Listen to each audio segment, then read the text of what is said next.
ప్రేక్షకులకు నమస్కారం అండి. వెల్లుల్లి గురించి మాట్లాడుకుందాం మనం.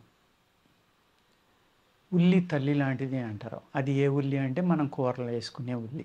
దాని గురించి తర్వాత మాట్లాడుకుందాం. వెల్లుల్లి కూడా చాలా రకాలుగా ఉపయోగపడుతుందండి.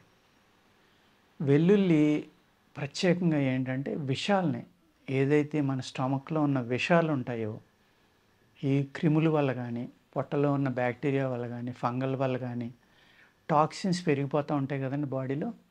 ఆ టాక్సిన్స్ నుంచి మనల్ని బయటికి తీసుకురావడానికి ఒక అద్భుతమైన ఫుడ్డు వెల్లుల్లి. దీంట్లో ఫాస్ఫరస్ ఉంటుందండి. వెల్లుల్లిలో ఫాస్ఫరస్ ఉంటుంది. చాలా బాగా పనిచేస్తుంది మనకి. మేము ఆయుర్వేదంలో దాన్ని శుద్ధి చేసి అనేక మందుల్లో వాడుతూ ఉంటారు చాలామంది. గంధకం. ఆ గంధకం న్యాచురల్గా ఉండేది వెల్లుల్లిపాయ. ఈ వెల్లుల్లిపాయని మన బాడీలో ఉన్న ఫ్యాట్ తగ్గించడానికి ఒక మిరకిల్ మెడిసిన్ అండి ఇది. మీరు సపోజ్ మీకు కొలెస్ట్రాల్ ఎక్కువగా ఉంది. మీరేం చేయాలంటే అప్పుడు వెల్లుల్లిపాయ మీ బాడీ వెయిట్‌ని బట్టి రేఖలు ఉంటాయి కదండీ! అవి చక్కగా ఒలుసుకోండి. ఒలుసుకుని అన్నం వార్చిన వెంటనే లేకపోతే కుక్కర్ దింపిన వెంటనే ఆ మూత తీసి ఆ వేడి అన్నంలో మీ బాడీ వెయిట్‌ని బట్టి 2-4 రేఖలు గుచ్చుకోండి అందులో. గుచ్చేసి మళ్ళీ మూతేసేయండి. ఆ వేడి అన్నానికి మెత్తబడి ఆ ఘాటు తగ్గుతుందండి. అప్పుడు ఏం చేస్తారంటే మీరు ఆ వెల్లుల్లిపాయలను జాగ్రత్తగా తీసుకుని భోజనం చేసి ముందర మంచి నూనెలో కానీ నెయ్యిలో కానీ ముంచుకోండి. ముంచుకుని వాటిని అలాగే మన క్యాప్సిల్స్ ఎలా వేసుకుంటాం అలా స్వాలో చేసేయాలండి, మింగేయాలి. అందరూ ఏం చేస్తూ ఉంటారంటే నవ్వులుతూ ఉంటారు. నవ్వడం వలన ఏమవుతుందంటే మనం పక్కోడితోటి మాట్లాడినప్పుడు నోటి దుర్వాసన రావచ్చు, వెల్లుల్లి వాసన రావచ్చు, వాళ్ళకి ఇష్టం ఉండదు. ఇంకొక ప్రాబ్లం ఏంటంటే మీకు ఎప్పుడైతే మింగారో అది ఏమవుతుందంటే స్లోగా దాని యొక్క అరుగుదల, దాంట్లో ఏ అయితే రసాయనాలు ఉన్నాయో అవి మన పేగులకి స్లోగా రిలీజ్ అయ్యి ఫ్యాట్ అనేది చక్కగా తగ్గుతుందండి. నవలడం వల్ల పళ్ళు దెబ్బతింటాయి మీకు. దయచేసి వెల్లుల్లిపాయని పచ్చిది అలా నవలొద్దండి. అక్కడ ఏమవుతుందంటే మనం ఎప్పుడైతే వేడన్నంలో పెట్టామో కుక్ అవుతుంది. నెక్స్ట్ ఏంటంటే దాన్ని నెయ్యితోటి మింగుతున్నాం. మింగటానికి ఈజీగా ఉంటుంది. ప్లస్ ఆ జిడ్డు అనేది ఉండటం వల్ల గొంతుకు నుంచి చివరి పాయింట్ వరకు కూడా అది స్లోగా పనిచేసుకుంటూ వెళ్ళి మొత్తం మనం మౌత్ టు యానస్ ఏదైతే మార్గం ఉందో అన్ని చోట్ల శుద్ధి చేసుకుంటూ వెళ్తుందండి. అనేక రకాలైన క్రిములను చంపుతుంది. చాలా అద్భుతంగా పనిచేస్తుంది అన్నమాట వెల్లుల్లిపాయ అనేది. అదేవిధంగా మీకు తేలు కుట్టిందండి, లేకపోతే ఒక జెర్రీ కాదులేండి, చీమ కుట్టింది. జెర్రీకైతే సెపరేటు. తేలు కానీ చీమ కానీ ఇలాంటివి కుట్టినాయి అనుకోండి, వెంటనే వెల్లుల్లిపాయ రాస్తే అక్కడ తగ్గిపోవాలి. ఆ వెల్లుల్లి రసం తీసి కనుక మీరు దాన్ని జాగ్రత్తగా మీరు ఆ రసం పైన కూడా ఈ మంటలు తగ్గుతాయండి. పసుపు వెల్లుల్లి కలిపి నూరి కనుక మీరు తేలు కుట్టిన చోట వేస్తే ఆ తేలు కుట్టిన నొప్పి కూడా తగ్గిపోతుందన్నమాట. ఈ వెల్లుల్లి అనేది అద్భుతమైన డీటాక్స్ అండి. అనేక రకాలుగా పనిచేస్తుంది. అలాగే వెల్లుల్లిలో విషాన్ని యాక వెల్లుల్లి అని ఉంటుందండి. రేక వెల్లుల్లి అంటారు, యాక వెల్లుల్లి అంటారు. అంటే లావుగా ఇంతుండి దాంట్లో పాయలు కింద ఉండదనమాట. యాక వెల్లుల్లి అంటారు.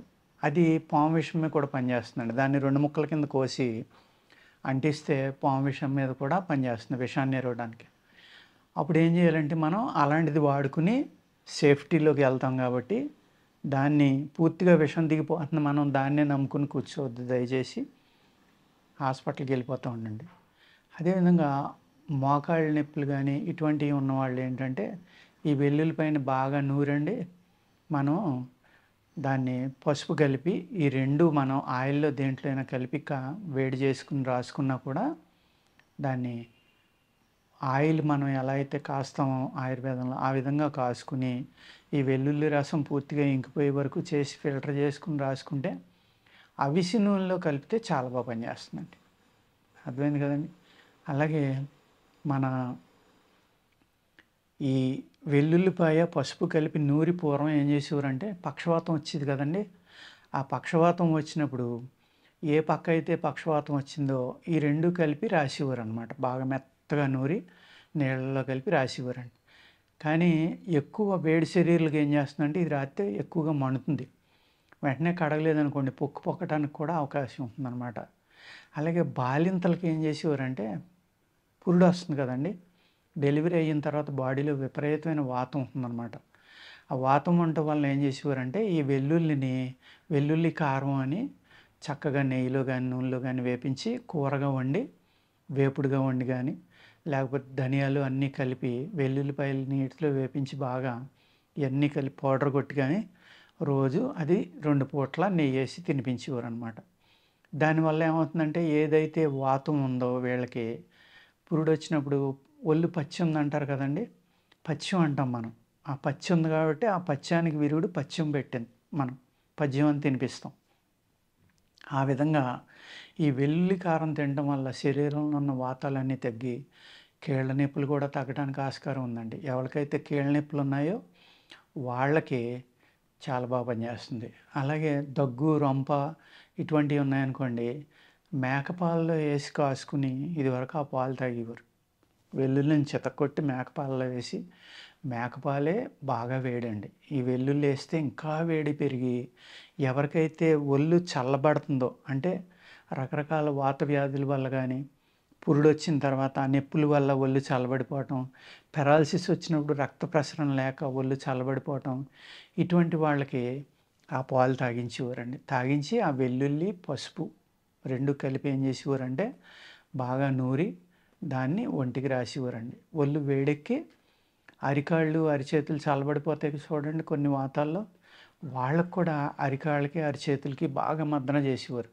వెంటనే ఒళ్ళు వేడెక్కి హీట్ పెరిగి మళ్ళీని ఆ వాతం నుంచి బయటపడడం. కొంతమందికి కొన్ని వాతాలు చల్లబడిపోయి ఒళ్ళంతా చల్లబడిపోయి చనిపోవటం కూడా జరుగుతుందండి. అటువంటప్పుడు ఏమవుతుందంటే ఈ సూతికా వాతం అంటారు. ఏదైతే పురుడుకు ముందర గాని, పురుడు తర్వాత వచ్చిన తర్వాత కొంతమందికి ఒళ్ళు చల్లబడిపోతుంది. ఆ పెయిన్స్ వల్ల గానీ, ఇంకోటి గానీ శరీరంలో వాతంలో పెరగటం గానీ, వాతం విపరీతంగా పెరగడం వల్ల ఒళ్ళు పురుడొచ్చిన తర్వాత చల్లబడిపోతుంది. కొంతమంది చనిపోయిన వాళ్ళు కూడా ఉంటారు.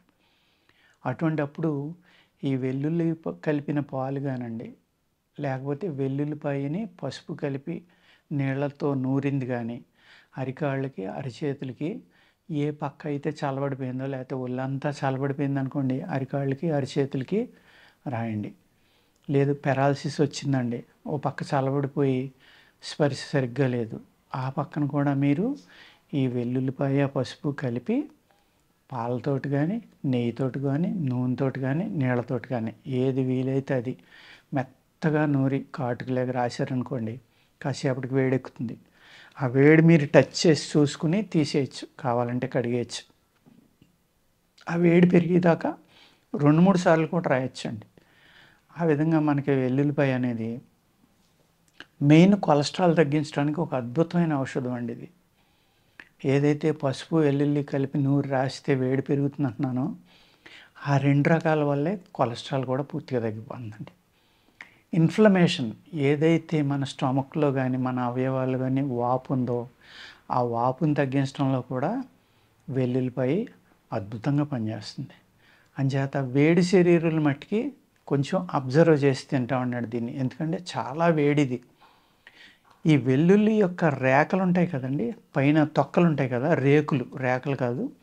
ఈ వెల్లుల్లి రేకులు ఏదైతే వెల్లుల్లి పొట్టు ఉందో, ఆ పొట్టుని మీరు ఒక ఇనప మూకుట్లో వేసి నల్లగా మాడిపోయేలాగా కాల్చండి. అర్థమైంది కదండీ! బూడిదైపోకూడదు, తెల్లని బూడిద నల్లగా ఉండాలి. దాన్ని ఏం చేయాలంటే అప్పుడు మనం బాదం నూనె ఉంటుంది కదండీ! ఆ బాదం నూనెలో వేసి బాగా నూరి మీరు దాన్ని తలకు రాసుకోండి. రాసుకుంటే హెయిర్ ఫాల్ ఆగిపోయి చాలా బాగా పెరుగుతాయి జుట్టు. అద్భుతంగా పెరుగుతుందనమాట. మీరు స్త్రీలకి ఇది నంబర్ 1 ఫార్ములా. మీరు ఎవరైతే జుట్టు బాగా పెరగాలి, రాలకుండా ఉండాలనుకుంటారో వెల్లుల్లి పైన ఏదైతే పొట్టు ఉందో ఆ పొట్టు తీసుకుని పైన రేకులు అవి తెచ్చుకుని మీరు నల్లగా మాడ్చుకుని ఇనప మూకుట్లో ఆలివ్ నూనె వేసి బాగా నూరుకుని, అర్థమైంది కదండి. బాదం నూనె, ఆలివ్ నూనె కాదు, బాదం నూనె అండి. బాదం నూనెలో కలుపుకుని బాగా నూరుకుని తలకు రాసుకోండి. మీకు చాలా ఆరోగ్యంగా పెరుగుతాయి. గ్రోత్ కూడా చాలా బాగుంటుందండి. సింపుల్ టెక్నిక్, జాగ్రత్తగా చేసుకోవచ్చు. ఆ వెల్లుల్లి యొక్క ఆ తొక్కలు ఎక్కడ సంపాదించుకుంటా, ఎక్కడ దొరుకుతాయి, మేము ఎక్కడ కొనుక్కోవాలి మీరు ఇస్తారని దయచేసి నాకు ఫోన్ చేయొద్దు. మీరు ఈ ఉల్లిపాయలు అమ్మే షాపులకి వెళ్ళండి, తప్పనిసరిగా దొరుకుతాయి. దొరికితే అక్కడ మీరు దాన్ని వాడుకుంటే జుట్టు పెరగడానికి చక్కని చిట్కా అండి అది. ఓకేనండి. నమస్కారం.